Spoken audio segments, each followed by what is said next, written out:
సాయి.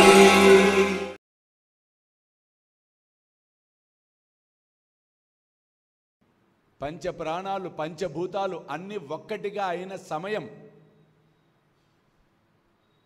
అన్ని ఒక్కటిగా చేసుకునే స్థితి, భావన కూడా ఒక్కటిగా చేసుకునే స్థితి, అంత గొప్పది ఈ సంధ్యారతి. ఈ సంధ్యారతిలో ప్రధానంగా మనం చెప్పుకోదగ్గ స్టాంజా గురు ప్రసాద యాచన దశకము 10 ఉన్నాయి. గురు ప్రసాద యాచన దశకము ఎట్లా పెట్టారు చూసారా పేరు? యాచించటం అంటే ఏమిటి?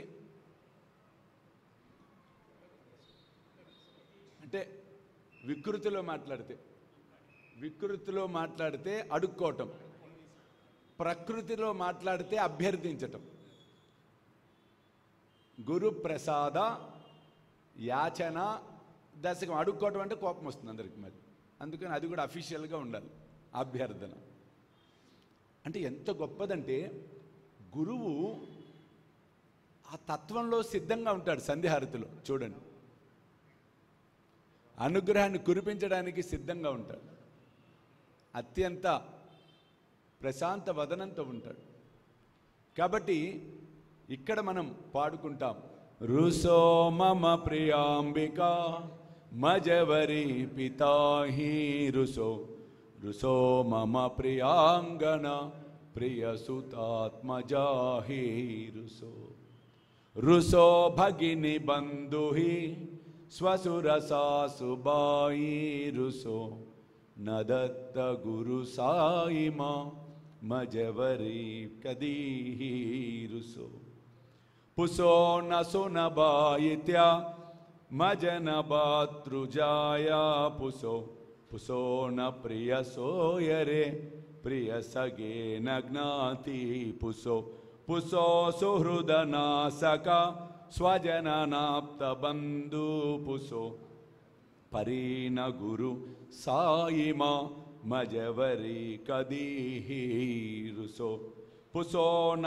అబలాములే తరుణ వృద్ధహీనా పుసో, పుసో న గురు ధాకుటే మజన దోరసానే పుసో, పుసో న చ బలే బురే సుజన సాధుహీనా పుసో, పరీన గురు సాయిమా మజవరి కదీహి రుసో.